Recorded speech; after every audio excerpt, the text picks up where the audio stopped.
Hi friends, welcome to my YouTube channel. चलतु आज प्रस्तुत करवा चितौ पिठा। जेहेतु आज होची चिता लगी अमावास्या, एटा आम गाँवली कृषक मानक घरे एटा ए पर्वटा बेसी मानी थांती। सहर भल धान फसल होगापाई आउ जेहेतु आम बाप भाई अजा माने बा जेजे माने बिलक जाई थांती। वर्षा दिन रे गेंडा गोड़ काटी थांती बोली गेंडा माता को पूजा करने पाई आमर यही भोग लगा जाए चितौ पिठा। आसंतु देखिबा चितौ पिठा मु केमिति प्रस्तुत करे। एटी मु दुईटी नड़िया को कोरी रखी आउ चाउल अरुआ चाउल मेन तो व्यवहार होता है। आम ओडिया घरे पिठापणा कथा आसिले तो आगे अरुआ चाउल कथा ही प्रथमे आसी थाए। ये देखिपे मो अरुआ चाउल को 7-8 घंटा भिजेकी रखी एबे ताकू आमे ग्राइंडर भल भाव धोईकी पानी रू छाणी रखीचे। एबे आमे ताकू ग्राइंडर करनबा।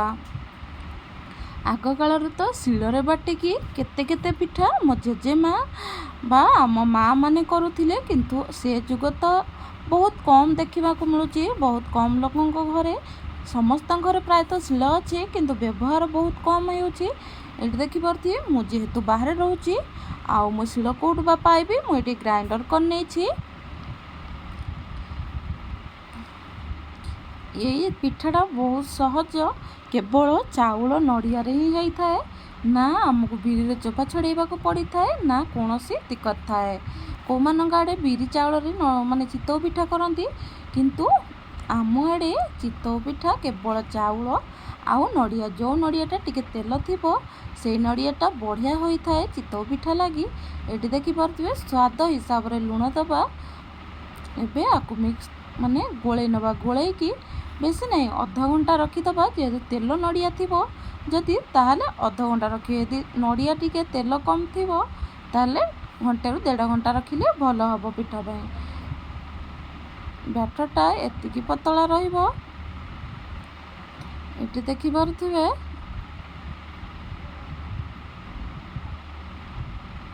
एबे आकु भल भाव आमे मिक्स करनबा। जेमिति माने चाउल जो नड़िया सब बटा होती लुण दिखाई माने जेमती पूरा मिक्स हो जाए, जेमती स्वाद पूरा भल लगे।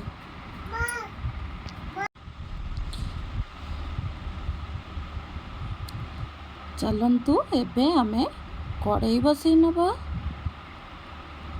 ये मु कड़ाई बसई नहीं, किंतु चुली रे जो स्वाद चितौ पिठार बास्ना सेटा कोठी भी आमको मिलबनी सांग माने।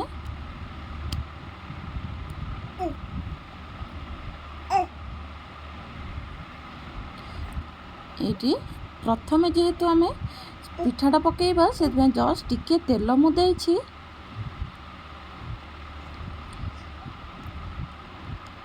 तापरे जो पिठा करी तादरे तेल न देले चलिबो। प्रथम पिठाटा टिके तेल देले भल माने भल भाव उठी जीवो। आपण माने केमिति चितौ पिठा करती बा आज केमिति आपण को घरे हेची मते कमेंट रे जणेबे।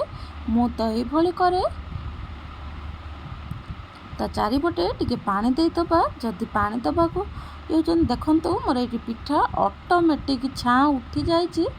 ये देखि पारथिबे पिठाटा केते नरम आउ माने स्वादिष्ट मध्य होइछि।